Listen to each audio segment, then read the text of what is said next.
The Forgotten Hero of Omaha Beach, Waverly B. Woodson, Jr. On the morning of June 6, 1944, as Allied forces stormed the beaches of Normandy, a 21-year-old medic named Waverly Bernard Woodson, Jr. stepped into the frigid waters of Omaha Beach. The invasion was the largest amphibious assault in history, and Omaha was the most heavily defended landing point. Artillery shells exploded overhead, bullets tore through waves, and bodies floated in the blood-red surf. Woodson was already bleeding from multiple shrapnel wounds. His landing craft had been hit before even reaching shore.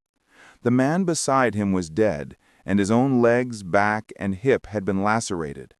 Any soldier would have been justified in seeking treatment or shelter. Yet Woodson made a different choice. Clutching his medical bag, he ignored his own wounds and ran toward the cries of injured men. For the next 30 hours, he would save the lives of more than 200 soldiers while under continuous enemy fire. Waverly Woodson's heroism on D-Day is extraordinary, but to understand the significance of his actions, we must first understand the man and the country he served. Born on August 3, 1922, in Philadelphia, Woodson grew up in a working-class family. He excelled academically and entered Lincoln University to study pre-medicine, hoping to become a doctor. However, the attack on Pearl Harbor in 1941 changed his path. Along with millions of young Americans, Woodson enlisted to serve. But unlike many, he did so knowing that the nation he was sacrificing for did not treat him equally. The United States military was segregated. Black soldiers were routinely assigned to labor or support roles, often denied combat positions and leadership opportunities. Even if they passed qualifying exams, they could be barred from officer training simply because of their race. Woodson experienced this injustice firsthand. He excelled in officer candidate school for the anti-aircraft artillery, scoring highly on all required examinations. Yet before completing the program, he was informed that there were no placements available for him solely because he was African American. His success meant nothing in the face of discrimination. Instead of leading troops, he was reassigned to train as a combat medic. If he could not serve as a doctor in civilian life, he would do the closest thing the Army allowed. He would save lives on the battlefield. He joined the 320th Barrage Balloon Battalion, one of only 4 all-black units tasked with operating barrage balloons, large hydrogen-filled balloons tethered by steel cables to prevent enemy aircraft from flying low enough to attack troops and vehicles. Training was specialized and demanding. Soldiers learned to handle volatile hydrogen gas, track weather conditions, and maintain equipment while under fire. In 1943, the battalion was deployed to England to prepare for the invasion of Nazi-occupied France. Despite segregation within the U.S. military, they found that British civilians treated them with dignity and respect, a stark contrast to discriminatory treatment from some white American soldiers and officers. In early June 1944, the 320th learned that they would land in the first wave on D-Day. This was unprecedented for a black combat unit. Their mission was essential: deploy barrage balloons as soon as a foothold was secured, preventing German aircraft from strafing the beaches. Woodson was one of 5 medics assigned to the first assault group. As Woodson's landing craft crossed the rough English Channel, German coastal batteries opened fire. His craft struck a mine, then was hit by an artillery shell. Shrapnel tore into Woodson's body.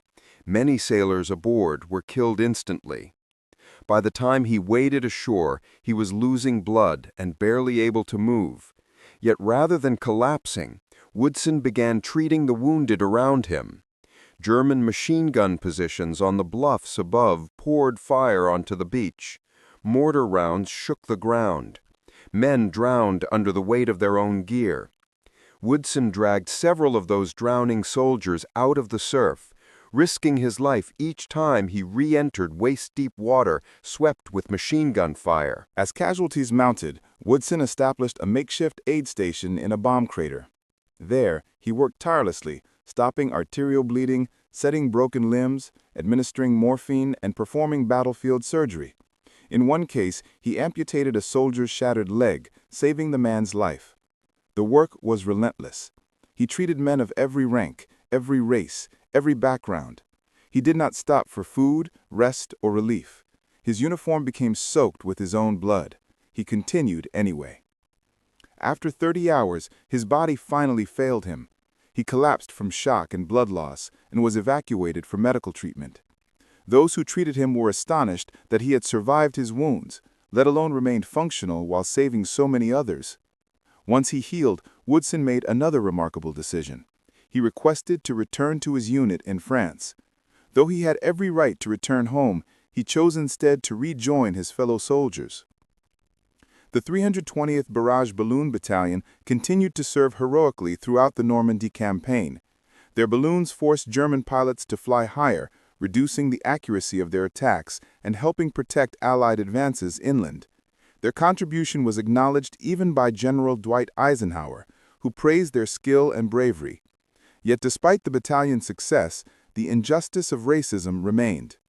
Woodson's commanding officer recommended him for the Medal of Honor, the highest military decoration in the United States. The nomination was endorsed by senior leadership in Europe, but somewhere in the chain of command, the paperwork mysteriously disappeared. At most, Woodson was quietly awarded the Bronze Star, without ceremony or public acknowledgement. Meanwhile, white medics who performed heroic actions under fire did receive the Medal of Honor. The contrast was unmistakable. Valor had no color, but recognition clearly did.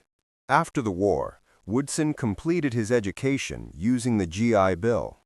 He later worked at the National Naval Medical Center and the National Institutes of Health as a hematology specialist, contributing to medical research for decades. He married, raised a family, and lived a quiet life.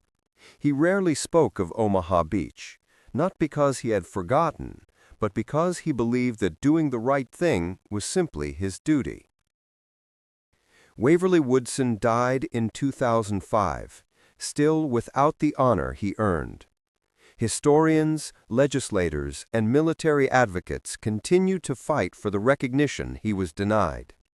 His story is not merely about heroism under fire. It is about a nation that asked him to risk everything, then failed to honor him because of his race. Yet his legacy endures.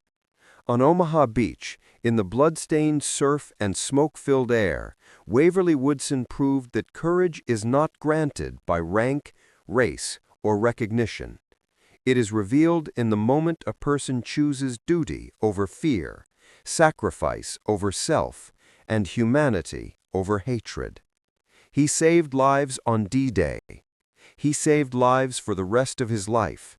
America is still trying to repay its debt.